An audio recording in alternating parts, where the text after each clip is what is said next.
Question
number 4.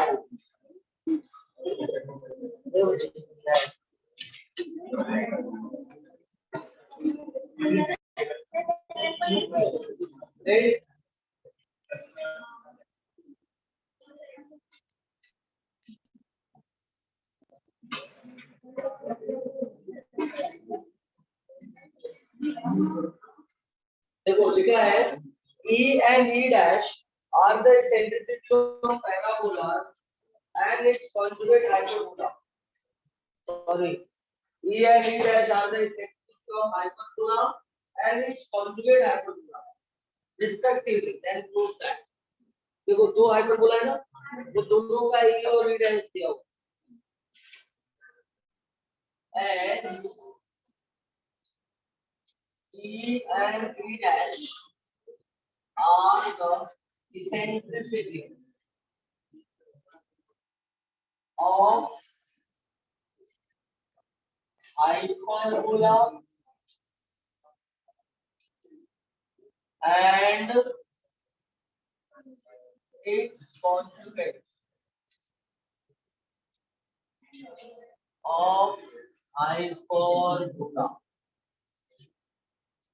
Therefore, E square equal to A square plus B square upon A square, and E dash square is equal to B square plus A square upon A square. Right? इसका reciprocal क्या आएगा?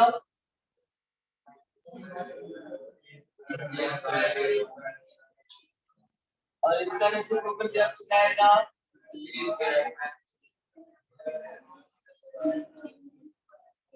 Correct.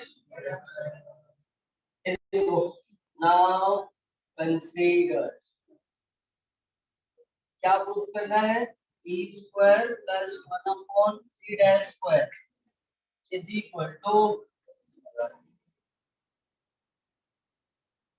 a square upon a square plus b square square upon a square plus b square a square plus b square upon a square plus b square. कितना आ गया answer? 1।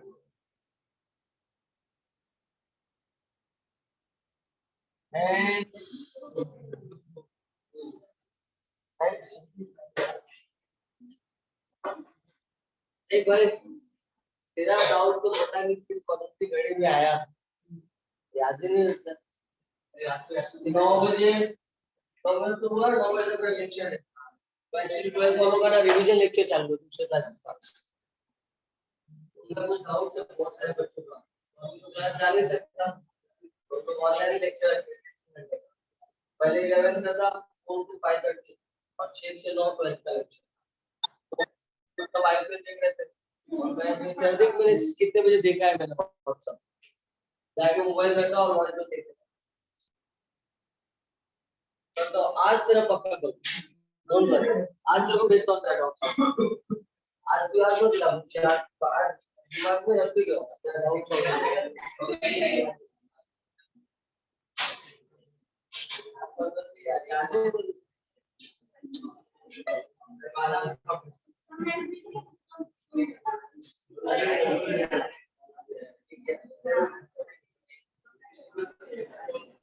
में थोड़ा interest हुआ था, वो आया था तो मुझे लगा था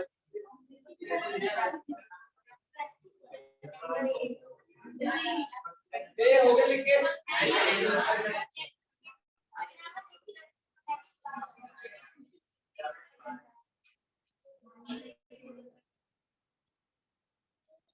ठीक है, और किसी को कुछ डाउट है क्या?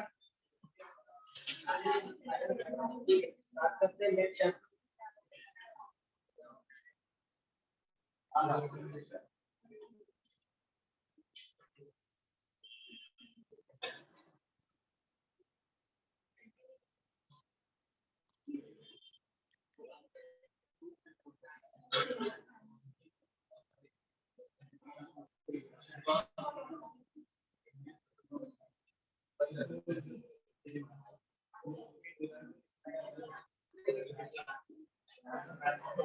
अच्छा मैथ सुनाया क्या?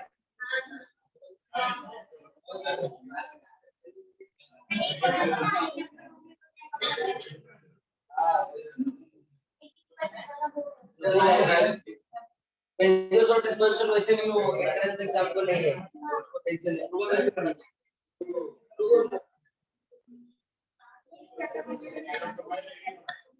हां हां ऑलरेडी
और पता ना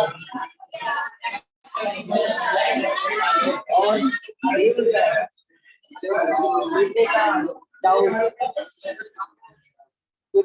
मीठे का शक्कर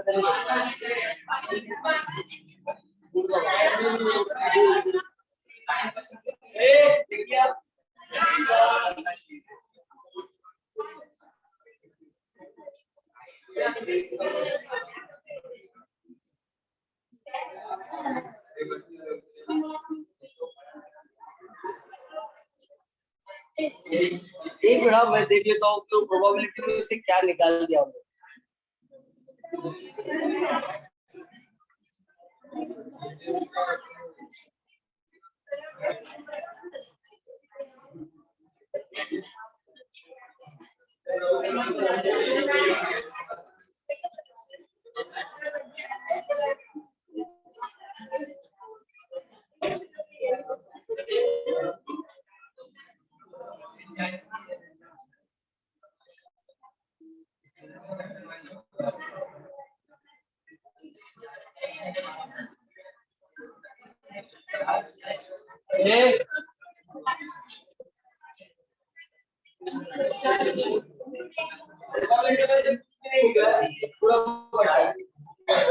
सब लोग यहाँ पे ध्यान दो।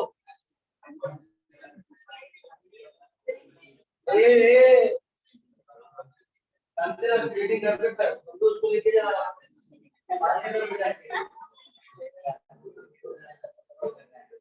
देखो यहाँ पे सब लोग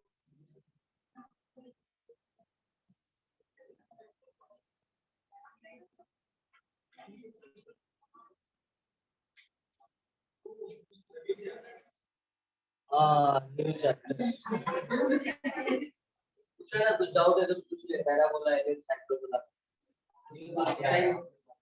क्या करूँ आगे तो पढ़ाना पड़ेगा ना। देखो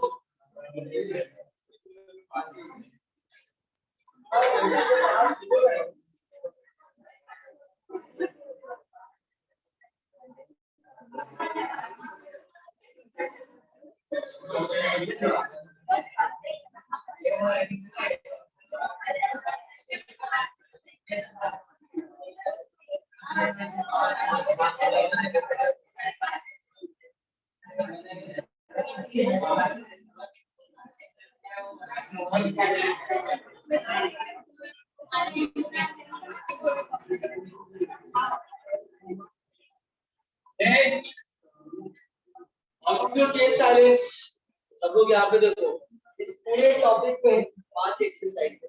कितने एक्सरसाइज दिया?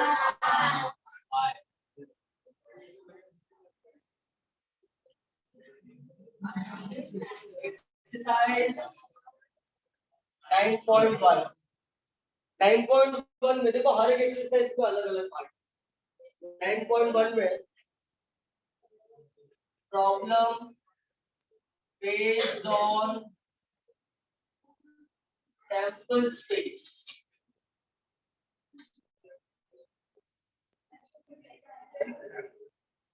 Problem based on sample space. पता है sample space क्या होता है? मुझे क्या होता है?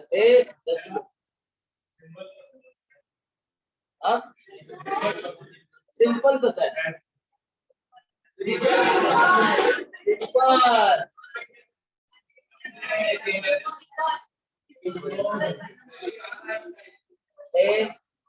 सैंपल स्पेस क्या होता है किसी को पता है? ये आप लोग पहली बार नहीं सुन रहे हो। 10th स्टैंडर्ड में प्रोबेबिलिटी था और उसमें भी सैंपल स्पेस था। ठीक है।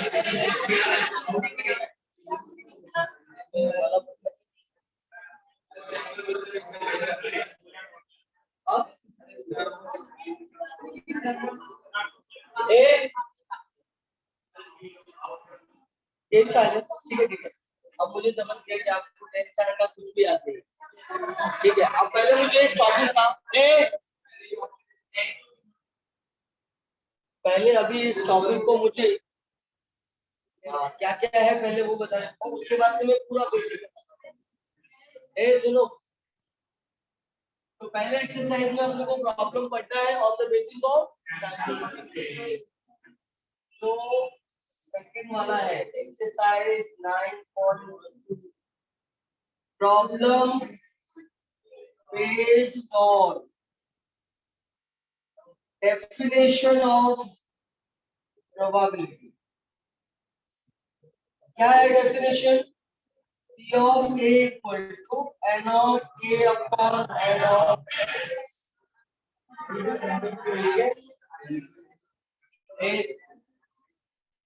उसके बाद एक्सरसाइज 9.3, लेकिन ये ऑप्शन में छोड़ने वाला टॉपिक नहीं था, सब लोग करते थे, बहुत इजी था, बता दो आपको। ये देखो, और इसमें ना हम लोगों को, इसी में हम लोगों को प्रॉब्लम पढ़ना है कॉम्प्लीमेंट इवेंट का। इसका प्रॉब्लम पढ़ना है कॉम्प्लीमेंट इवेंट का भी सब पढ़ना है, ये देखो। And also problem based on complement event. Complement का मतलब होता है ए डैश। जब हम डैश लगाते हैं ना तो उसको कॉम्प्लीमेंट, हाँ। और डैश का मतलब होता है नॉट। क्या मतलब? नॉट। तो rich A event, not rich A dash. समझ में? ए इधर आ जाइए, तू आगे से, आगे से आजा, आगे से।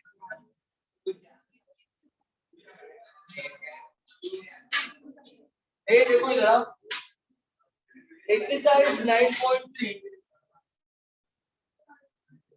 Problem based on addition theorem. हाँ, नहीं ना, क्या मिलाया जाता है?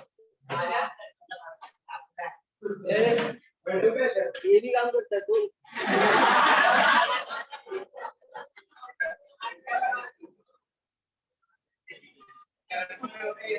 इसको किसको चलाता है भाई, बता मुझे। अच्छा, मालिश भी करता है। Okay, addition theorem.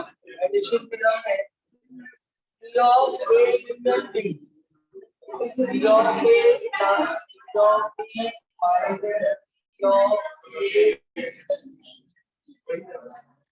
ये देखो, इसको हम एडिशन थ्योरम, राइट है। इसके बाद और भी थोड़े बहुत फॉर्मूलेज है इसका, वो मैं आपको बताऊंगा वो शानदार।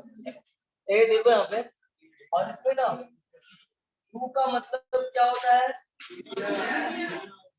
यूनियन। और यूनियन का कब हम लोग यूज करते हैं? यूनियन, यूनियन का मतलब होता है जब वर्ड आता है और या फिर एटलीस्ट। इंटरसेक्शन का मतलब होता है जब वर्ड आता है and, both, as well as. जब ये वर्ड आता है तो हम करते हैं इंटरसेक्शन, ठीक है।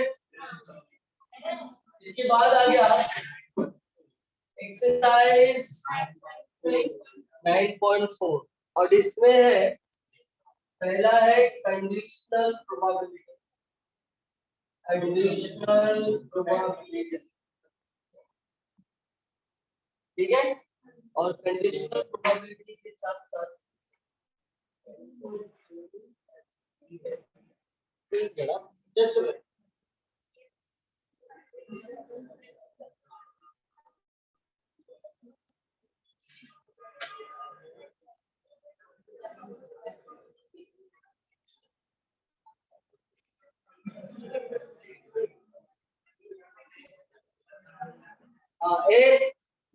ये देखो, ये 9.2 का ही पार्ट भी है।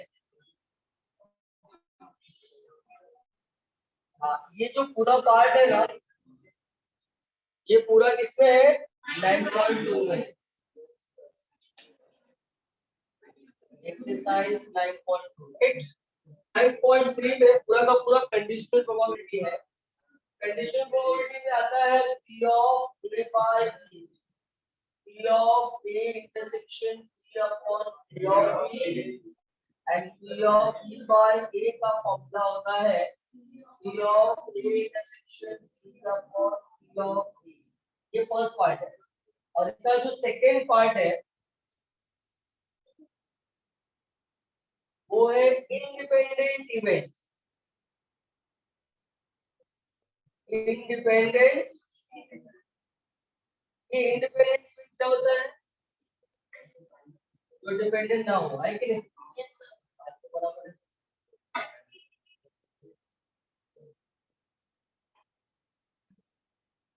दो भी हो सकते हैं, तीन भी हो सकते हैं, राइट?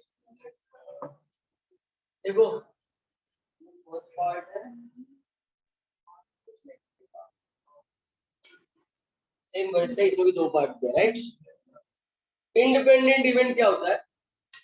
ऐसे इवेंट जो टोटली डिफरेंट हो दोनों के दोनों का कुछ आपस में लेना देना नहीं है। जैसे फॉर एग्जांपल दो आदमी के जीने मरने की प्रोबेबिलिटी है ना, अलाइव एंड डेथ। अभी दो है, भले से छोटा हो या बड़ा, भाई जिसका टाइम आता है वो निकल लेता है, छोटा बड़ा कुछ नहीं होता है कि नहीं? सब लोग सोचते रहते हैं तो बूढ़ा जाने वाला है, और बूढ़ा जाने से पहले है कि नहीं? ऐसा कुछ नहीं है, जिसका टाइम आएगा है कि नहीं? तो इसका मतलब क्या हो गया ए कि ये किसी पे डिपेंडेंट नहीं होता। This kind of event is called as independent event. Means whenever the probability of event for alive and death, that kind of event is called as independent problem solving event। जैसे अगर मैंने suppose की सम दिया, कोई भी एक सम, इसको solve करना, इसको सपोज आ गया, इसका मतलब ये नहीं कि लोगों को आ ही जाएगा, राइट? भी पॉसिबल किसी को ना भी आया वो सब। इसको अगर नहीं आया इसका मतलब ये नहीं कि बाकी के लोगों को भी नहीं आएगा, सॉल्व भी कर सकता है। इसका मतलब क्या होता है? लिसन, कि प्रॉब्लम सॉल्विंग इवेंट में क्या होता है? इंडिपेंडेंट। पहले को आया या नहीं आया वो डिसाइड नहीं करता आगे वालों को। आगे वालों को आ भी सकता है, नहीं भी आ सकता, राइट ना? तो ये पूरा क्या है? Independent event. Same case with the जज, जजमेंट वाला, कि अगर कोई जज है उसके लिए इवेंट क्या होता है? इंडिपेंडेंट होता है। ऐसा क्यों? बिकॉज अगर ऐसा नहीं होता तो लोग कोर्ट में, सिविल कोर्ट में केस हार जाते हैं तो हाई कोर्ट में क्यों जाते हैं? बोलते जाने तो सबका तो जजमेंट सेम ही रहने वाला है, क्यों फालतू में आगे जाओगे? लेकिन सब जानते हैं कि सारे इवेंट क्या है, ये सारे जज क्या है? इंडिपेंडेंट है। वो ये नहीं देखते कि आगे वाले कोर्ट ने क्या फैसला सुनाया था, वो अपना पूरा नए सिरे से देखते पूरा का पूरा केस। समझ में आया क्या? तो इसलिए कोर्ट का फैसला सबका क्या होता है? अलग अलग होता है। हाई कोर्ट का अलग, सेशन कोर्ट का अलग, सुप्रीम कोर्ट का अलग, है कि नहीं? सबका क्या होता है? अलग अलग होता है, क्योंकि सारे जज क्या है? इंडिपेंडेंट है, वो किसी पे डिपेंडेंट नहीं है। तो आगे वाले पे फैसला दिया, मुझे कोई होता है चाहे कुछ भी हो जाए, ऐसा नहीं होता। Same case with the examiner. Same examiner events are also independent event, वो भी किसी पे डिपेंडेंट नहीं होते। देखो अगर आप लोगों ने सम को आधा सॉल्व किया है, कोई उसी सम को 2 मार्क देता है, सपोज 3 मार्क का सम है, किसी को ज्यादा दया आ गई 2 मार्क दे दिया, किसी ने किसी को ऐसा लगता है नहीं एक डंडी ठीक है, एक डंडी मिस जाएगा, किसी को ऐसा लगता है कहीं से दिमाग उसको ऑलरेडी टेंशन में है, आधा सॉल्व किया कौन पढ़ेगा, है कि नहीं? और आप क्लेम भी नहीं कर सकते, एक चीज याद रखना, as per the code rule, अगर आपने आधा सम सॉल्व किया है और एग्जामिनर अगर 0 भी देता है तो आप उसको क्लेम नहीं कर सकते, आपका क्लेम एक्सेप्टेबल नहीं होगा। सर ने मुझे 0 क्यों दिया, एक चीज याद रखना, वो टोटली किस पे रहता है?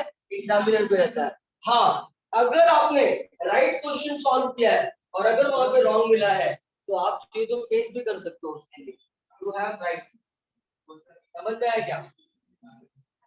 तो वो आपका राइट है, लेकिन आधा सॉल्व किया है तो उसके लिए आप राइट पहली बात याद रखना।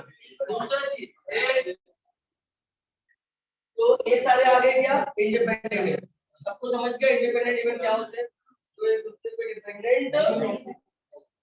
अब इसके बाद जो आता है exercise 9.4 that is Bayes law. हाँ Bayes law, Bayes the name of mathematician. इसने एक लॉ निकाला है।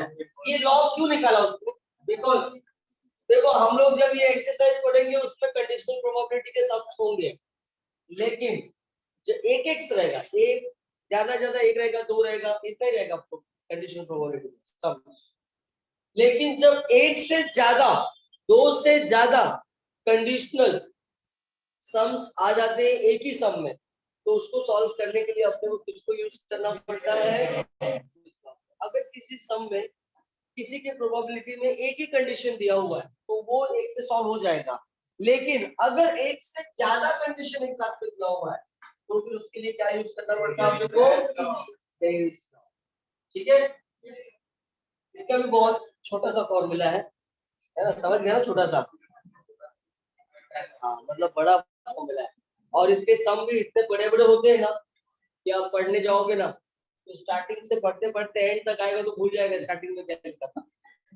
फिर वो दो तीन बार कम से कम क्वेश्चन को रीड करना पड़ेगा। नहीं तुझे पता नहीं कि ये सब कोई भी पार्ट 10th स्टैंडर्ड में नहीं था। ए, और तू ऑप्शन में छोड़ या जो करना है कर, लेकिन तू अगर ऐसा कभी गलती से 12th के बाद गलती से कंप्यूटर से रिलेटेड कोई भी तू पढ़ाई किया, याद रखना, तो तेरे को ना एक ऐसा मैथ्स होगा जो 100 मार्क का होता है और खाली प्रोबेबिलिटी वाला होता है, खाली प्रोबेबिलिटी होता है। इसीलिए हाँ सोच समझ के सब्जेक्ट लेना कि मुझे कंप्यूटर से रिलेटेड आगे पढ़ना है या नहीं पढ़ना है। हाँ नहीं एक चैप्टर होता है, एक पूरा सब्जेक्ट होता है मैथ्स एप्लीकेशन लॉ, लेकिन वो खाली क्या होता है, खाली प्रोबेबिलिटी रहता है। मेरे को इसलिए प्रोबेबिलिटी आपका स्टार्ट हुआ है 10th स्टैंडर्ड में लेकिन खत्म होगा 12th स्टैंडर्ड में। 12th स्टैंडर्ड में 2 चैप्टर पढ़ना है प्रोबेबिलिटी। ए देखो यहाँ पे आप, हाँ एक्चुअली कैसा है ना, अभी भी ये इनकम्प्लीट पढ़ रहे हो 10th 11th स्टैंडर्ड, 12th में जाके कंप्लीट होगा, क्योंकि हम लोग ने 10th स्टैंडर्ड से पढ़ना चालू किया था 2 डाइस एंड 3 कॉइन के सम। इसमें भी सब में लिमिटेशन है कि बस इतने का क्वेश्चन आ सकता है, इससे ज्यादा नहीं आ सकता। बट 12th में जब जाओगे ना तो वहां पे प्रोबेबिलिटी इनफाइनाइट आता है, मतलब 2 कॉइन नहीं 200 कॉइन होने दो या 2 लाख कॉइन होने दो। 3 डाइस देखो, डाइस 2 नहीं 30 होने दो, 50 होने दो, 100 होने दो, कितना भी रहेगा तो भी वो फॉर्मूले से सॉल्व हो जाएगा। वहां पे जब नेक्स्ट ईयर हम लोग पढ़ेंगे ना तो उस प्रोबेबिलिटी में दो महानुभावों को पढ़ेंगे और उन दोनों महानुभाव लोगों ने फॉर्मूलाज दिया है कि उस फॉर्मूले से आप कोई भी तरह का कितने भी डाइस और कितने भी पॉइंट या कोई भी डेटा किस तरह का भी रहने दो, वहां पे कोई लिमिटेशन नहीं, सारे सब। लेकिन वो समझने के लिए अपने को ये प्रोबेबिलिटी अच्छे से आना। देखो तो 9.4 में अपने क्या पढ़ना है, बेस लॉ, और जो 9.5 है एक्सरसाइज 9.5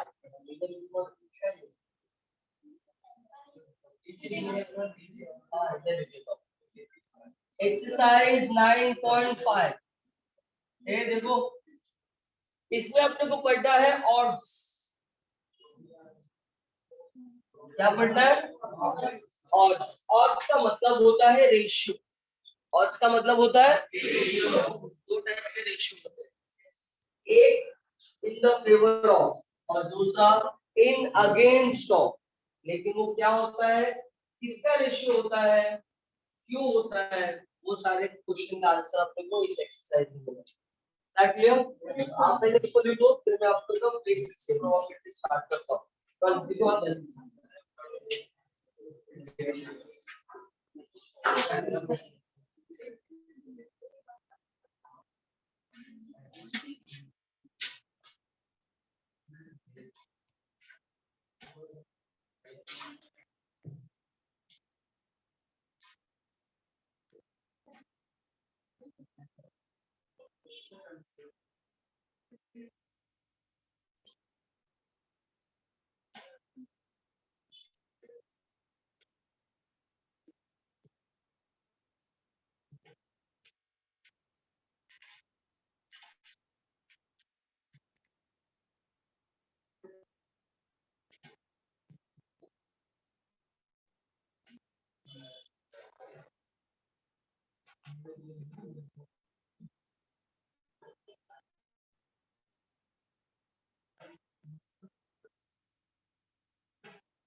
किसी के पास 2 रुपये वाला पेन एक्स्ट्रा है?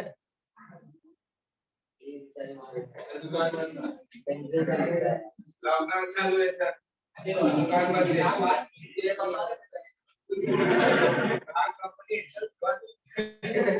कंपनी है तो भी पेंसिल से लिखता है, पेन की कंपनी होने के साथ। फ्यूचर में काम आएगा सर आप।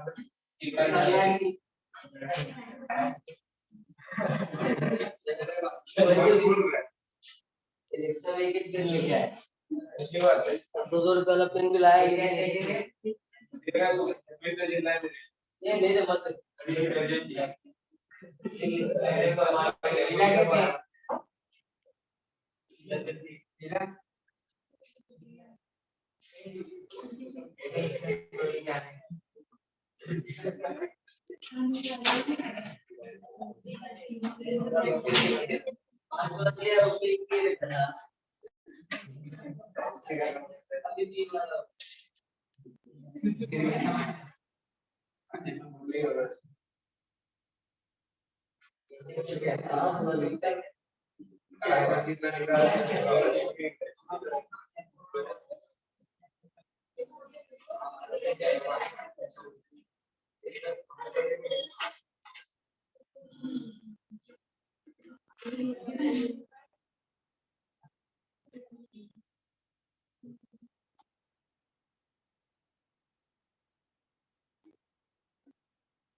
सर 12th का एग्जाम होगा बोर्ड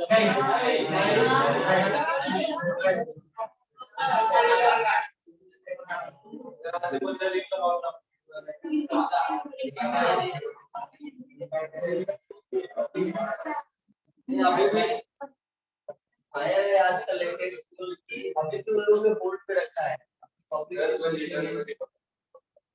आज वो लोग डिसाइड करने वाला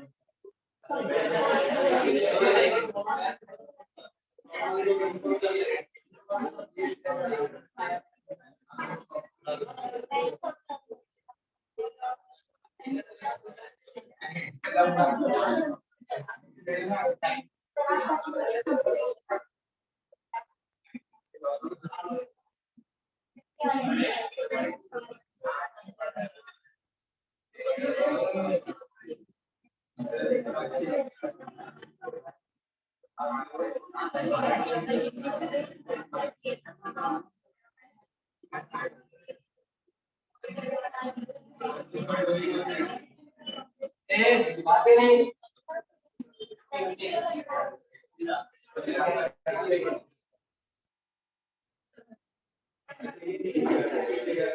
ये हो गया क्या?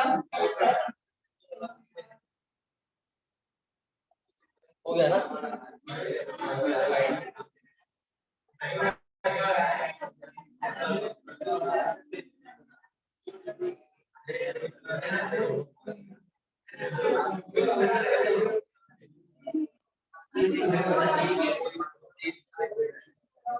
गधा लिख जल्दी।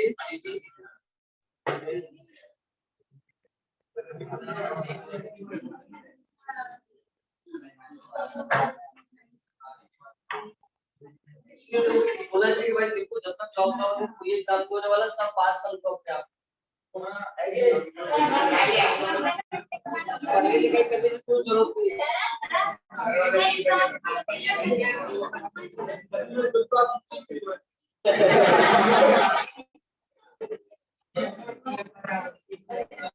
पढ़ाई में तो मजा सब अनपढ़ लोग बैठे क्या करेगा?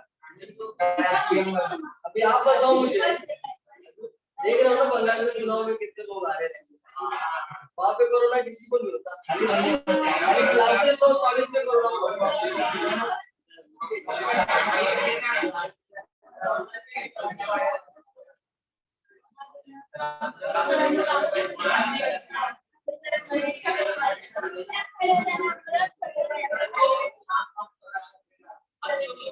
कमेंट भी आता है कि जो कोरोना है ना वो रैलियों में नहीं जाता क्योंकि अभी तक वो मालिक नहीं हुआ है। सब लोग वो स्कूल कॉलेज पे जा रहे हैं।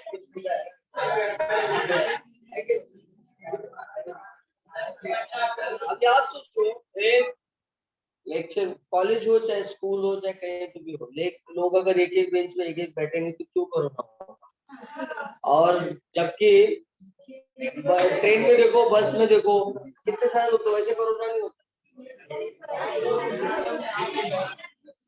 अभी आपको अभी नहीं पता चल रहा है, जब तू एंट्रेंस एग्जाम में बैठेगा ना तब तेरे को पता चलेगा कि तेरा कितना पढ़ाई हुआ है और तू कहाँ पे खड़ा है। हाँ ये रीजन है, खाली पास होने से कुछ नहीं होता है। जानता है जो मार्क्स होते हैं ना, लोग बोलते हैं ना कह रहे इतने सारे लोग पढ़ लिख के भी जॉब क्यों नहीं मिल रहा है। जॉब तो इतना है ना लेकिन लोग मिलते नहीं है दूसरे, समझ, जॉब तो इतना है ना हर एक फील्ड में जॉब है, लेकिन भाई जो जॉब करने लायक रहेगा उसको ही देंगे ना। कैसे भी करके पास हो गए हैं, मार्क्स ला दिए, लेकिन जब तू इंटरव्यू में बैठेगा, एक बार इंटरव्यू ले लिया हाँ पास बैठेगा सामने और देख कोई भी अगर तुझे 40,000 रुपए का जॉब तब देता है ना जब तेरे से उसको 4 लाख का प्रॉफिट होता रहेगा।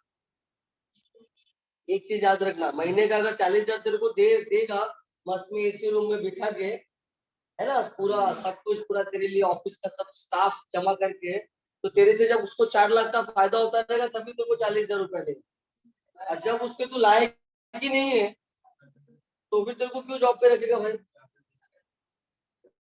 है ना। तो एक बात याद रखना हमेशा, जॉब पाने के लिए खुद में पहले वो टैलेंट देखो कि क्या मेरे अंदर वो टैलेंट है, मैं कर पाऊंगा क्या ये काम, तब जाके जॉब मिलता है। हाँ वही बात है, जॉब तो इतने लोग ढूंढते हैं ना कि अभी मेरा भाई काम करता है वहां पे कितने सारे अभी भी कितनी वैकेंसी है एंड्रॉइड डेवलपर, बोलते अरे कोई अच्छा डेवलपर होगा तो बताओ ना। सही, हाँ मतलब कंप्यूटर इंजीनियर्स का कितना वैकेंसी, उसकी कंपनी में खुद का वैकेंसी, लेकिन आना चाहिए ना, समझ में आएगा। एक कजिन भाई है, उसको बोलता है कि उसको लगाए थे, उसको लगाया तो और नहीं 15 दिन के बाद ही भगा दिया उसको, कहता है तुझे कुछ नहीं आता। जान पहचान से नहीं होता है कुछ भी काम, फिर से वही बोल रहा हूँ। जान पहचान से तुझे लगा देंगे, लेकिन तेरे को कुछ नहीं आया 15 दिन के बाद निकाल देंगे, दूसरा कुछ तेरे को लेगा भी नहीं। समझ में आया क्या? ऐसा होता है बच्चा। This is the case. नहीं तुझे पता नहीं है, एग्रीमेंट में जो साइन होता है ना, उस पर लिखा रहता है कि 1 महीने के अंदर वो जब चाहिए तब तेरे को निकाल सकता है विदाउट एनी नोटिस। और जब उसका पूरा कंप्लीट हो जाता है पीरियड, तब जाके उनका एग्रीमेंट साइन होता है। ऐसे वो इतनी बड़ी कंपनी चला रहे हैं, तेरे जैसे पागल नहीं हो, है ना, अपने जैसा बिल्कुल सबको नहीं समझ देगा। तो इसलिए अच्छे से पढ़ाई करोगे, नॉलेज आएगा, तब जाके आप जॉब के लिए पहले ये करो, है ना। आप समझा? अब मैं ये बात बोलना चाहता हूँ कि कॉलेज क्लासेस एकदम प्रॉपर तरीके से लोग आएंगे जाएंगे, पढ़ाई करेंगे, तब उनका भविष्य बनेगा। तो बेरोजगारी बढ़ेगी आगे चल, पढ़ लिख लेंगे और पता चलेगा घूमेंगे ऐसे, जॉब ही नहीं मिलेगा उनको, क्यों रखेगा कोई? प्रॉब्लम यहाँ पे है। This is the case. देखो सब लोग यहाँ पे देखो, ये बहुत हाई लेवल की बात है, जो कभी सुनता है ना ऐसा, पता नहीं नुकसान कभी दिखता मिलेगा तो ऐसा सोचता है कि अरे चाइना से कंपनियां वहां से हट रही है, और यूएस से कंपनी ने यहाँ से अपना स्विच ऑफ कर दिया, बंद कर दिया, क्योंकि सारे स्टेट पर जो भी नेशनल जो है उनका सबसे पहला क्या होता है? यूएस यूएस प्रेसिडेंट जो था ना पहले, डोनाल्ड ट्रम्प, वो क्या बोलता था कि आप पहले यूएस के लोगों को जॉब दो, आउटसाइडर को बाद में, लेकिन वो यूएस के लोग टैलेंटेड उसमें होने चाहिए ना, उसको जिस कोर्स के लिए चाहिए उसको। तो बोलते हैं बेटर है कि जबरदस्ती फालतू लोग काम करके अपना नुकसान करने से अच्छा है बंद करके दूसरे को स्विच करते हैं। समझ में आएगा? कंपनियां इसलिए बंद होती है, तो आप प्रेशराइज नहीं कर सकते। कंपनी लोगों के पास पैसे हैं, उनके पास तो कहीं भी जाके अपना बिजनेस है ना। तो ये बात है, लोग बेरोजगारी बढ़ता है, टैलेंट नहीं रहेगा उसकी वजह से, जॉब नहीं मिलता है, ये रीजन है। अगर आपके पास टैलेंट है ना, जॉब आपके लिए रखा है, उसके लिए आपको टेंशन लेने की, इसलिए तो मेरे पास स्टूडेंट आते हैं ना 12th के बाद, सर कौन सा इंजीनियरिंग सबसे अच्छा है? तो सब इंजीनियरिंग अच्छा है, सब इंजीनियरिंग अच्छा है। हर एक टैलेंट पे, हर एक, याद रखना, हर एक इंजीनियरिंग में, हर एक सर्विस में बेस का भी जॉब है, 6,000 का भी जॉब लोग करते हैं और 6 लाख का भी जॉब करते हैं। डिपेंड करता है कि आप कितने टैलेंटेड, समझ में आएगा? आप कितने टैलेंटेड हो, ये सबसे इम्पोर्टेंट। इसलिए बच्चा लोग पढ़ाई पे ज्यादा ध्यान रखो, अपने आप को कैसे आप मॉडिफाई करते हो, टैलेंटेड बनाते हो, ये सबसे इम्पोर्टेंट है। मस्ती करके, ये सब करके कुछ नहीं। चलो सब लोग यहाँ पे देखो, तो खाली यही होता है ना, 11th और 12th दोनों को करना होता है, एंट्रेंस एग्जाम दोनों का लेने वाले हम लोग, खाली 12th का नहीं देना। देखो सब लोग यहाँ पे देखो, सबसे पहले हम बात करते हैं एक, हाँ कोई बता सकता है what do you mean by that? Probability. Probability का मतलब होता है chances, absolutely right, possibility of different answers. अब कौन सा ऐसा इवेंट होता है जहां पर आंसर्स का पॉसिबिलिटी ज्यादा होता है, तो उसको हम बोलते हैं एक्सपेरिमेंट। क्या बोलते हैं? इस पूरे चैप्टर में जो भी सम्स दिया है वो सब क्या है? एक्सपेरिमेंट है। क्या है? एक्सपेरिमेंट है। अब एक्सपेरिमेंट क्या होता है भाई?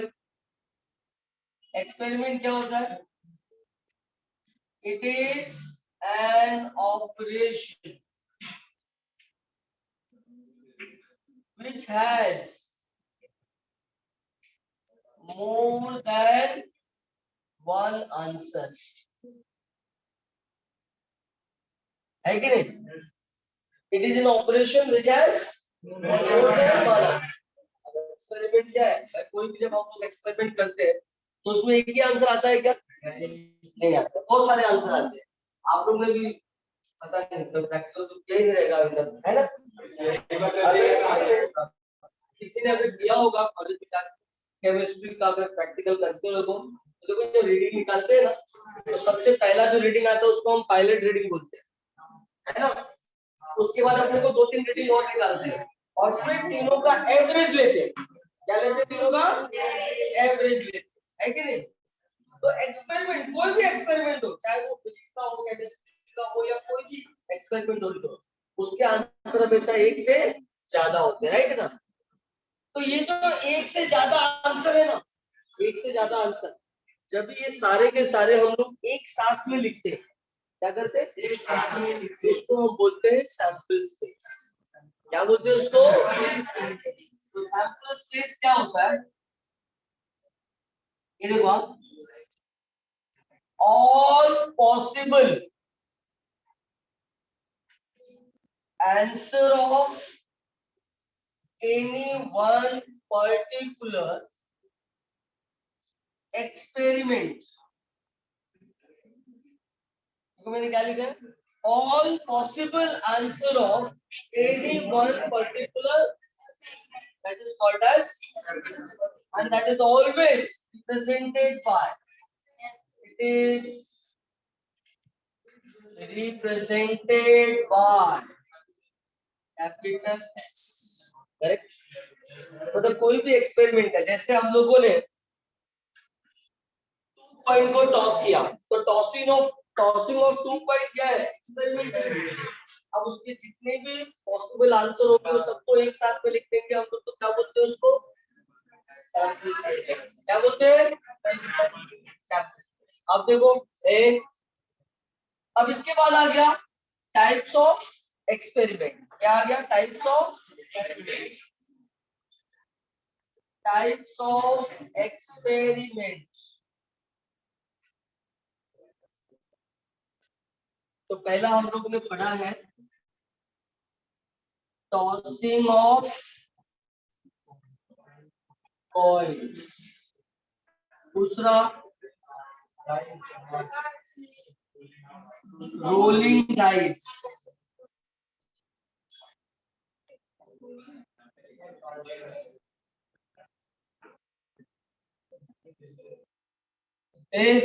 और थर्ड आ गया ड्रॉइंग कार्ड्स। ठीक है। अब देखो सबसे पहला टॉसिंग कॉइन्स। टॉसिंग कॉइन में हम लोग ने पढ़ा है नंबर 1, इफ 1 कॉइन टॉस, तो कितने आएंगे सैंपल स्पेस? एच, तो एन ऑफ एस आ गया। So this is the sample space and this is the total number of sample space. दूसरा आ गया if 2 point toss, क्या आएगा?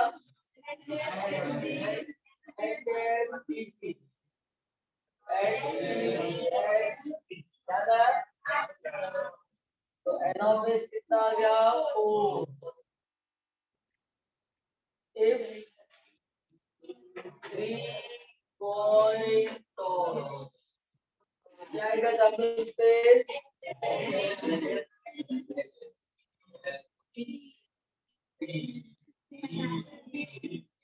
ये देखो पहले 4 H और 4 D लिखा, बाद में 2 H 2 T, 2 H 2 T, बाद में H T H T H T H T। कितना आ गया? 6 7। ठीक है। अच्छा सपोज ए देखो 1 कॉइन टॉस किया तो 2 आया, 2 कॉइन टॉस किया तो 4 आया, 3 कॉइन टॉस किया तो 8 आया, तो अगर 5 कॉइन टॉस करता तो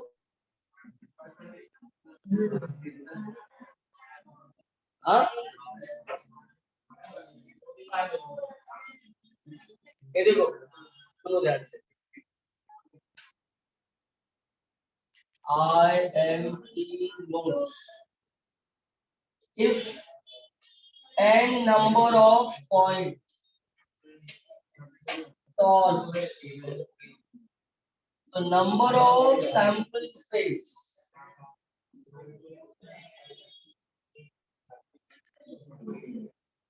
n of s is equal to 2 raised to n. क्या आएगा? Where n is the number of coin. देखो, if n number of coin tossed, so this will be 2 raised to n. देखो जब भी 1 coin हुआ तो 2 raised to 1, जब भी 2 coin हुआ तो 2 raised to 2, 3 coin हुआ तो 2 raised to 3, 5 coin रहेगा तो 2 raised to 5, 8 coin रहेगा तो 2 raised to 8, राइट ना? तो ऐसे जितने नंबर ऑफ कॉइन होंगे बस 2 raised to लिखने का, उसको कैलकुलेट करने का, you will get the number of samples. कितना लिख लो जल्दी से, फिर आगे बढ़ते हैं जल्दी।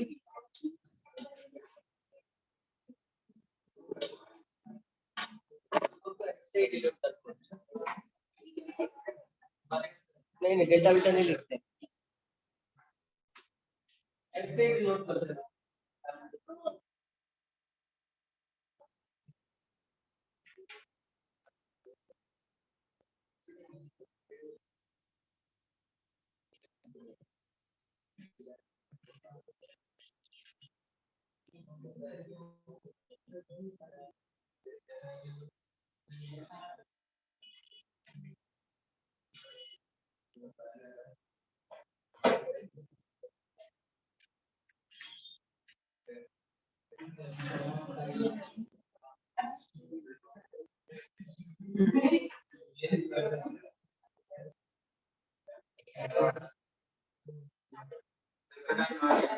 जब क्या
देखो सेकंड वाला रोलिंग डाइस में अगर एक डाई को हम लोग ने रोल किया तो what will be the number of samples पे 6, टू को किया तो 36, मतलब ये 6 के पावर में आता है। तो अगर n नंबर ऑफ डाइस को रोल किया तो 6 रेज़ टू n, तो 1 रहेगा तो 6 रेज़ टू 1, 2 रहेगा तो 6 रेज़ टू 2, 3 रहेगा तो 6 रेज़ टू 3।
ये हो गया लिखिए।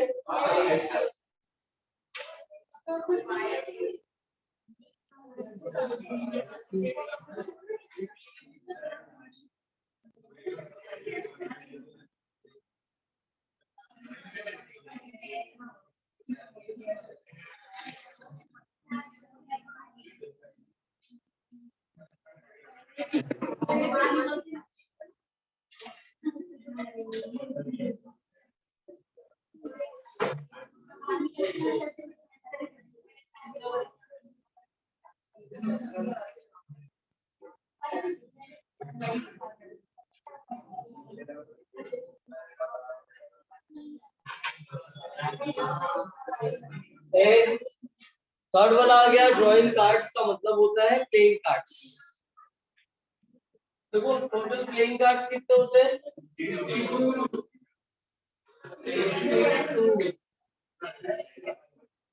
है ना? उसके बाद ये टोटल प्लेइंग कार्ड जो है दो पार्ट में डिवाइड होते हैं। आधे होते हैं रेड, होते हैं ब्लैक। रेड होता है 26, ब्लैक होता है 26। ठीक है, इसके बाद क्या कर रहा है? तू क्या कर रहा है? अरे तुझे पूछ रहा हूँ क्या कर रहा है? तू इधर देख, क्या देख रहा है?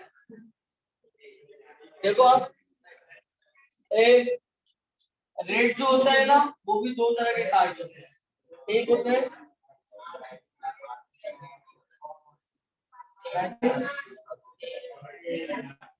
और दूसरा क्या होता है?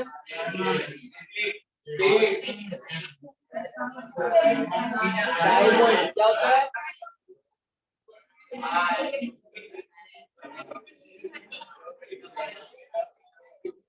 एक ब्लैक में दो होते हैं, एक क्या आएगा?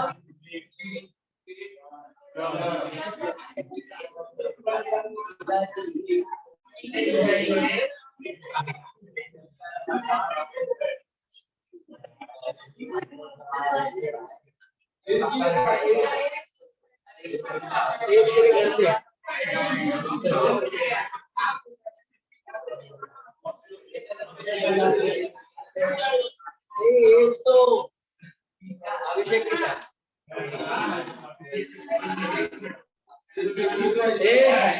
सब लोग ध्यान दो, ऑल ऑफ यू। देखो ये हो गया 13 13 13, राइट? इसका मतलब जो टोटल कार्ड होता है ना, हर एक कार्ड के 13 13 मतलब 4 सेट होता है। कितने सेट होते हैं? ये देखो, अगर मैं 13 कार्ड की बात करूं, 1 2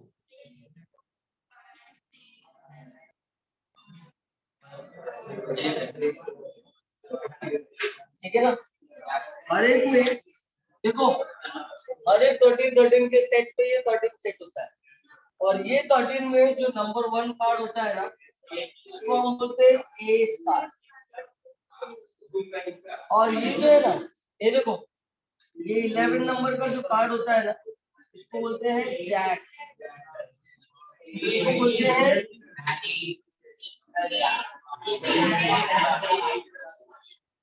ये तीनों को हम फेस कार्ड भी बोलते हैं। देखो, और ये 1 नंबर से लेके जो 10 नंबर तक का कार्ड होता है, इसको हम बोलते हैं नॉन फेस कार्ड, राइट? इसका मतलब total number of face card कितना होता है? 3 3 3 3, टोटल कितना हो गया? 12। और नॉन फेस कार्ड टोटल कितना हो गया? 40। ठीक है, ये जो एस कार्ड होता है ना, ये भी नॉन फेस कार्ड ही होता है। फेस कार्ड बस ये तीन होते हैं, राइट ना? राजा रानी और उसका गुलाब, ठीक है?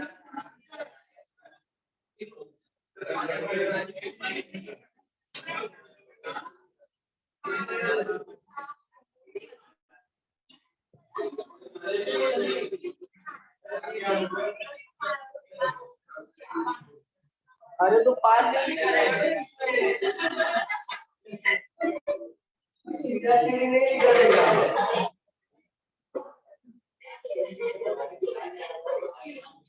हाँ, एक लाख को बहुत सारे लोग खिलावन में बोलते हैं, खिलावन।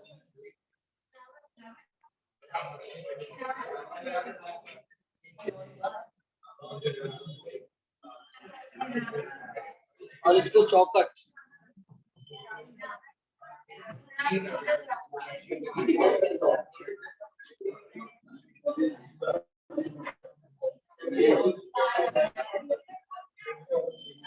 कौन भी क्यों घर पे बैठ के हम लोग सबको देते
और देखो इस टॉपिक को पढ़ने के लिए ये सब डेटा के साथ साथ अपने को दो चीजें और पता होना चाहिए।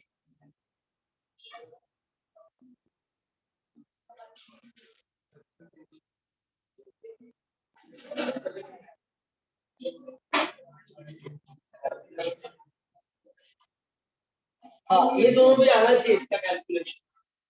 तो देख लो इन दोनों को लिखते कैसे है, NPR और इसको लिखते हैं NCR। इसका फॉर्मूला होता है n factorial upon n minus r factorial. इसका फॉर्मूला होता है n factorial upon r factorial into n minus r factorial. सबसे पहले ये समझ लो कि what you mean by that n। वह n क्या है? n is the total number of things. r क्या है? r is the number of things which we have to place। we have to place। यहाँ पे n क्या है? n is the total number of things। अरे पागल, ध्यान दे यहाँ पे जो पढ़ा रहा हूँ, तभी से पढ़ कर रहे हैं। R क्या है? R is the number of things which we have to select और draw।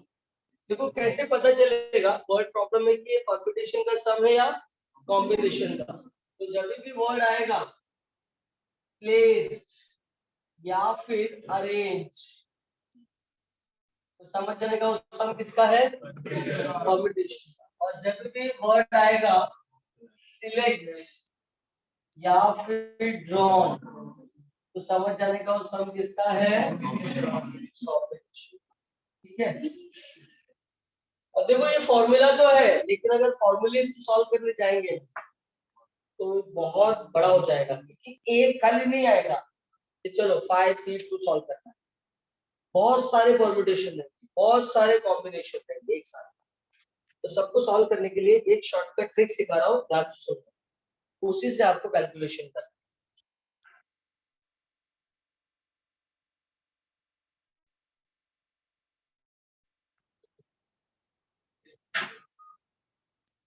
ये देखो, सपोज अगर 5P2 आया,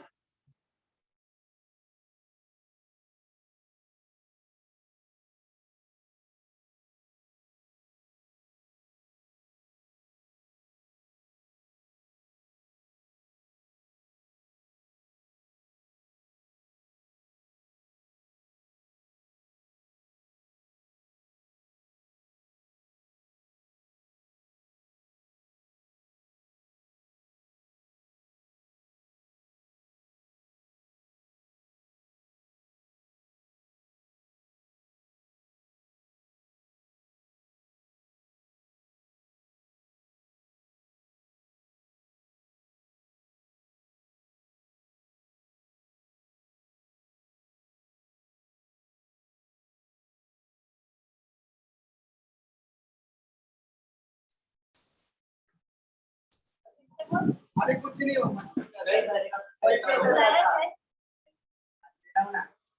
बोलता है हाय प्लीज।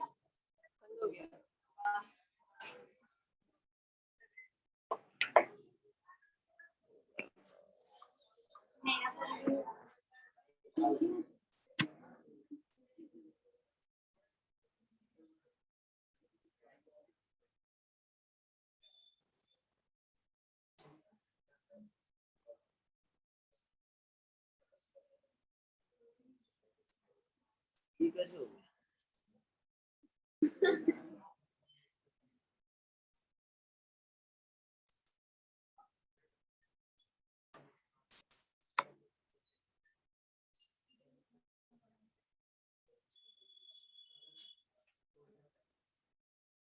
हाँ देखो यहाँ पे,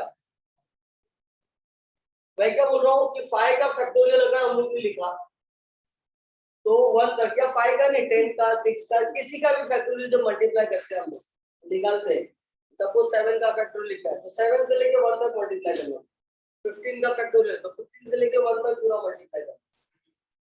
तो 5 का फैक्टोरियल लिखा, लिख दिया, नीचे कितना है 2, तो बस स्टार्टिंग के जितने भी जितना यहाँ पे लिखा रहेगा बस उतना ही नंबर लेने, आगे का सब 5 4 जा आपका आंसर, समझा। सपोज करो अगर मुझे 8 फैक्टोरियल 8 की 3 लिखना है, क्या करूंगा 8 into 7 समझा, फैक्टोरियल लिखते जाएगा, लेकिन कितना टर्म लिखना है जितना इधर रहेगा। सपोज करो एक अगर कॉम्बिनेशन वाला है 5C2, फॉर्मूला क्या है 5 factorial upon 2 factorial 5 minus 2 factorial, तो 5 factorial upon 2 factorial into 3 factorial, 5 into 4 into 3 factor, 2 into 1 into 3 factor, ये वाले गेट 5 टू जा कितना आ जाता है कॉम्बिनेशन को, ये फॉर्मूला वाइज मैंने सॉल्व, लेकिन अगर इसी को मुझे शॉर्टकट से सॉल्व करना है तो कैसे करना है, देखो 5C2, तो जैसा इसमें है ना 5P2 था तो 5 into 4 ना, 5 का फैक्टोरियल लिखना है लेकिन कितना टर्म लेना है जितना रहेगा उतना है। तो अगर मैंने 2 टर्म लिया 5 into राइट ना, इसमें एक्स्ट्रा क्या है परम्यूटेशन से, क्योंकि परम्यूटेशन में इतना तो करना ही है, इसमें इतना ये है ना, ये जितना रहेगा ना उसका फैक्टोरियल भी नीचे आपको लिखना है, तो 2 का जाएगा, करेक्ट है। सपोज करो 8C3 तो कितना आएगा 8 into 7 into 6 लिख दिया अपॉन ये 3 का भी फैक्टोरियल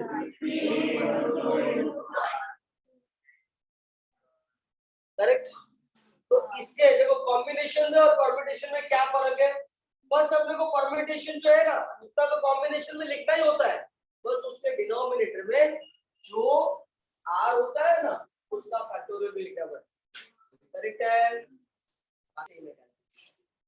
तो इसको लिख लो फिर अपने को सम स्टार्ट करना।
क्या करूं उसके लिए क्या करूं कैसे अरेंज करूं नहीं हो पा रहा है अभी यहाँ पे भी और गिर जाएगा।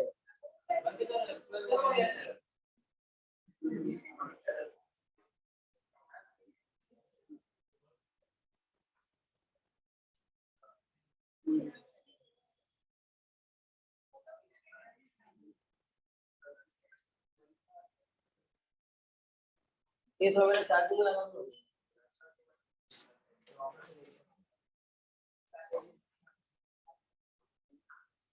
क्लियर भी नहीं आता है इसमें क्या करें।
बोलना चल रही है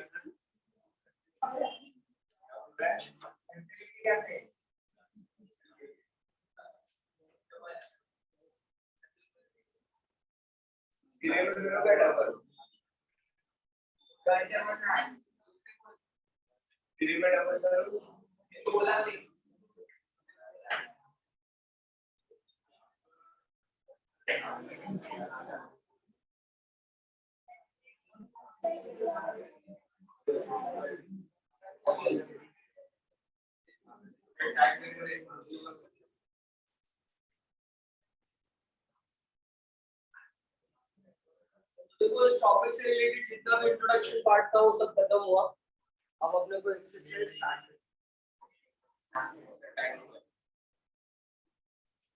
ये सब काम है दूसरों को बताएगा सर टाइम 5 मिनट बाकी हो गया है मेरी साइड साथ में ऑफिस की साफ सफाई करनी है।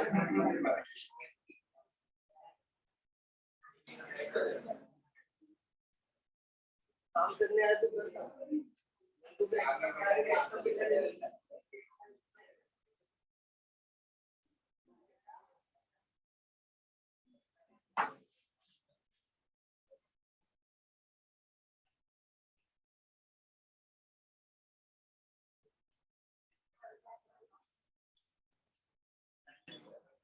देखो जो फर्स्ट वाला एक्सरसाइज है ना उसमें बस अपने को सैंपल स्पेस ही निकालना है, लेकिन ये सैंपल स्पेस उतना इजी नहीं है जितना कि 10th स्टैंडर्ड में था।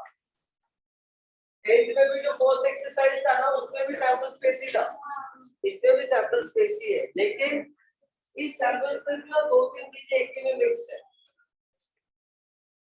समझ में आया? ये सिंपल वाला नहीं है।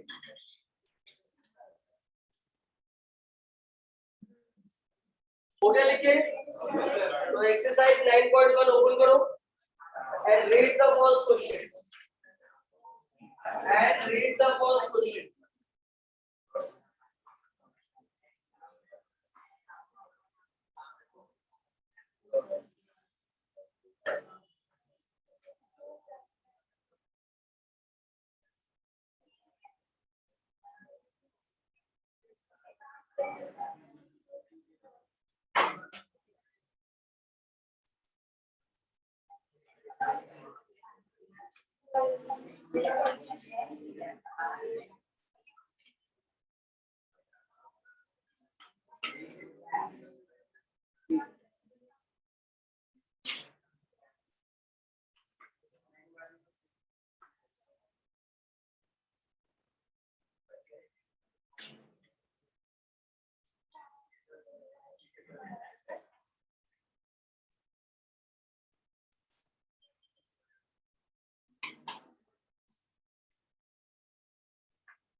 read the first question क्या लिखा है?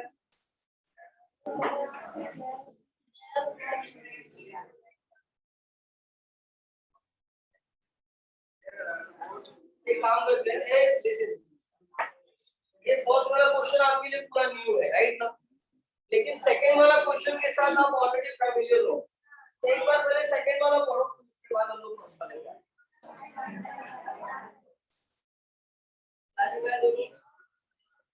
A coin and a die. ये देखो die क्या है? सिंगुलर वर्ड है, और dice जो है ना वो प्लूरल वर्ड है। तो बोलता है कि एक कॉइन और एक die are tossed simultaneously. Simultaneous का मतलब है एक साथ में। तो जब एक die को टॉस किया, since one coin and one die toss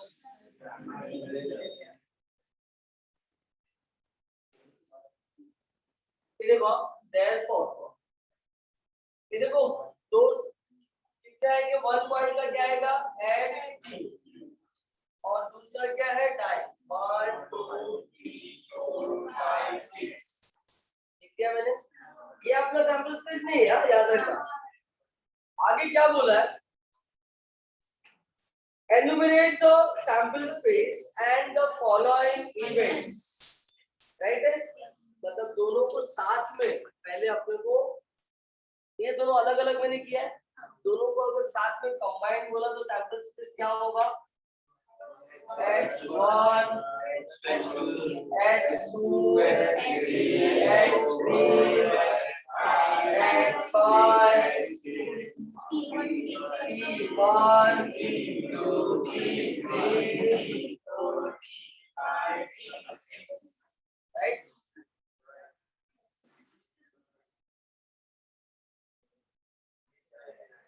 तो n of s कितना आ गया?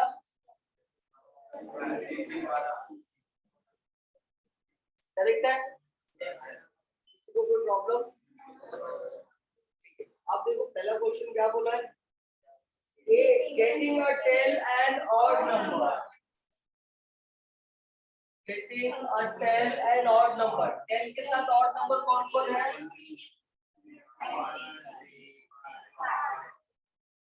n of a कितना आ गया?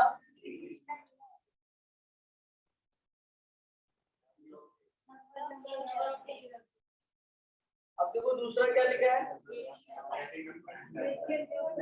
Getting a prime number. ये देखो prime number H2, right? P2, n of b कितना आ गया? तीसरा क्या बोला है? Getting a head and perfect square. H1, H2. Right there.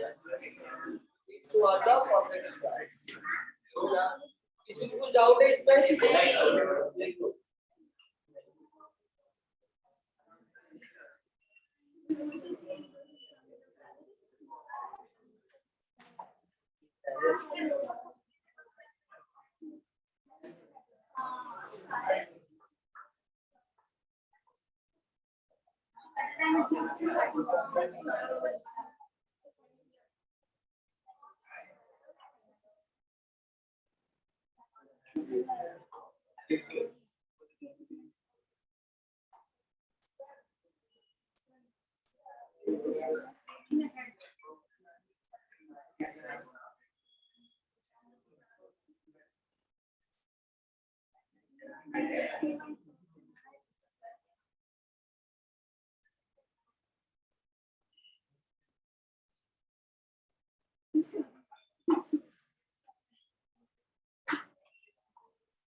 ये सबका लिख के आगे का